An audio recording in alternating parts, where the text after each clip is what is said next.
Being lucky enough to have a pre-existing relationship with MechDIY, they were kind enough to send us the PowKiddy RGB30 for an independent review. As always, the console came well packaged in a sturdy box, was wrapped in a plastic film, and even had a foam covering to protect the screen and analog controls. On first inspection, we were very pleased with the overall finishes of the console, as well as the laminated 4-inch OCA display with a 720 by 720 display.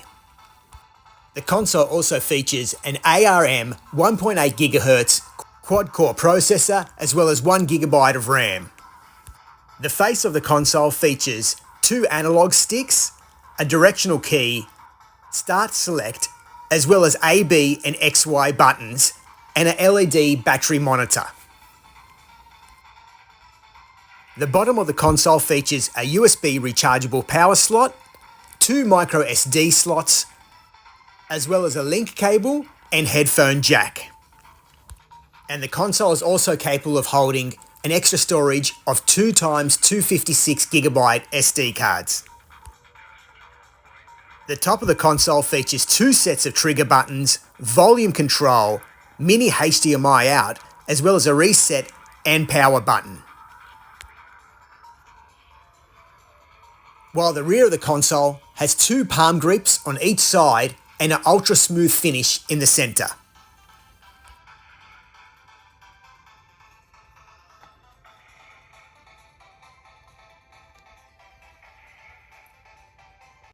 And the console runs off Gel OS, an open Linux source-based system. For this independent review, we were lucky enough to have the 128 GB version, which came with all your favourite emulators.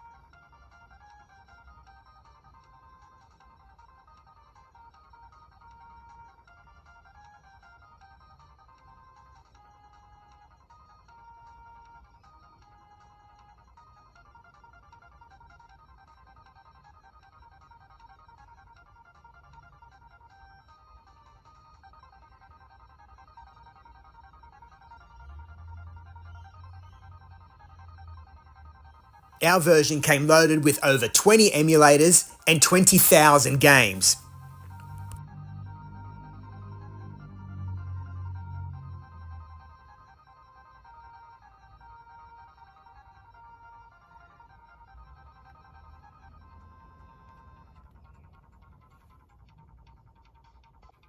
To put this console through its paces, we knew the only way to test it thoroughly was to emulate N64 games due to its high processing power.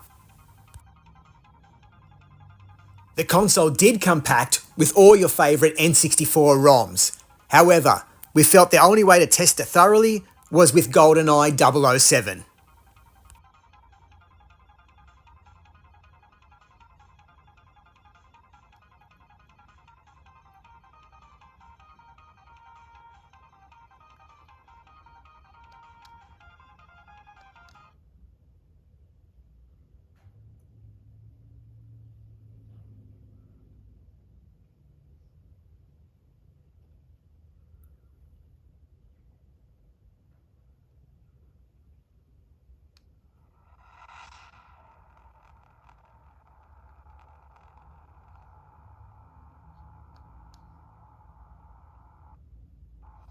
On initial load up, there was some lag in the intro titles as expected.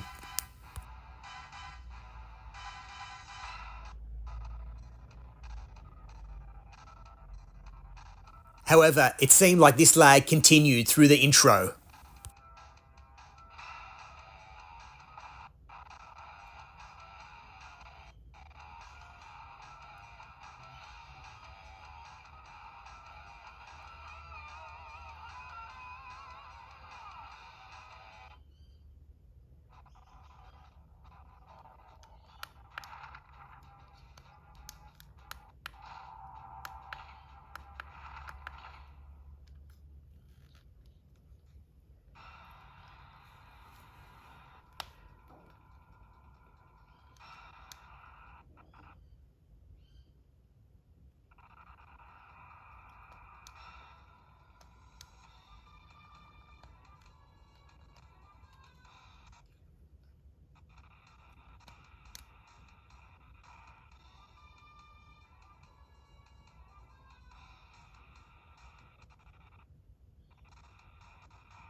Discovering the key orientation for the N64 emulation was also a little bit tricky.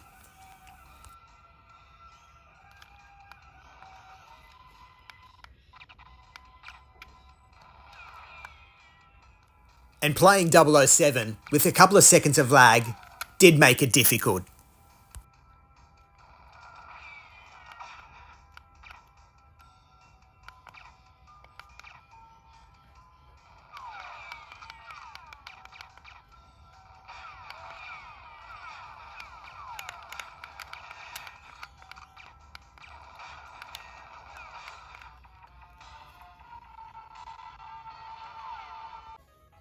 Having tested the console with multiple Sega and Nintendo Game Boy emulators, we felt it was time to put the console through its paces once again, and this time with the PS1 emulation.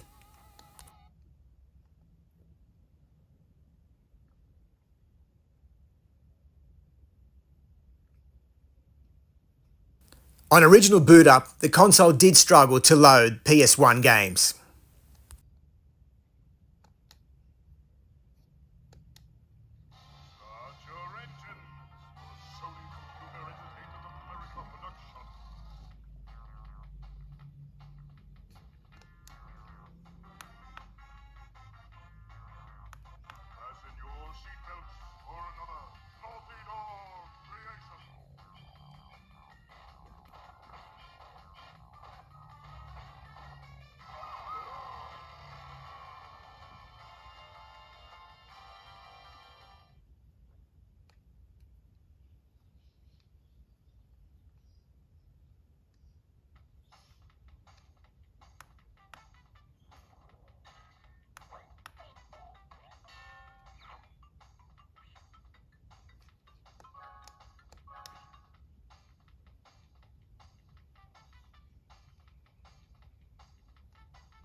Once booted into gaming mode, we found that the console had no issue playing PS1 games. It only struggled with the intro titles.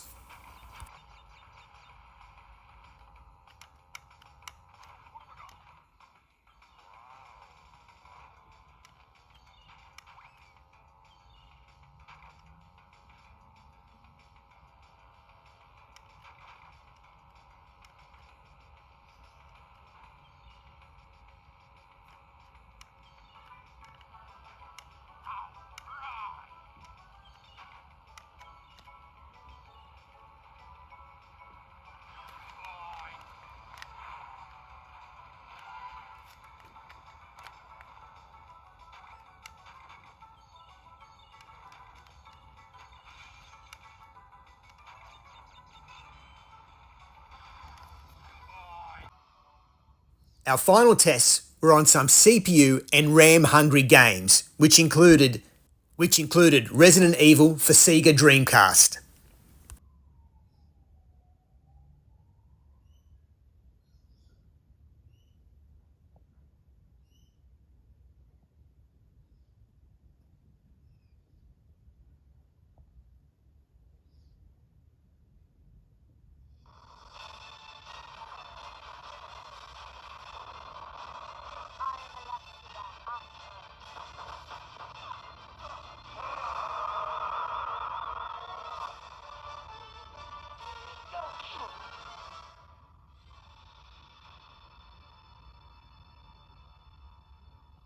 we did find some audio lag in the opening credits. The same was the case for the opening credits for the N64 game Killer Instinct.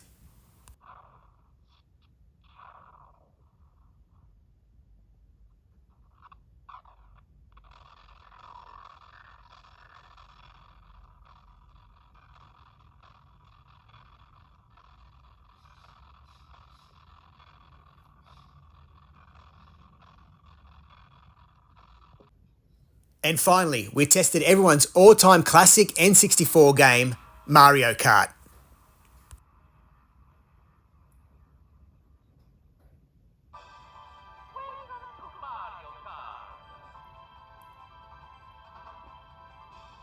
Surprisingly, there was no issue whatsoever when we played Mario Kart 64.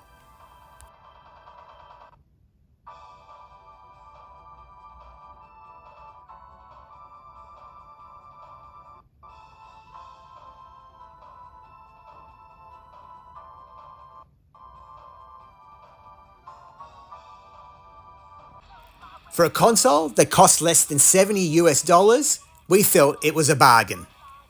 It was capable of playing all your retro classic games to some extent.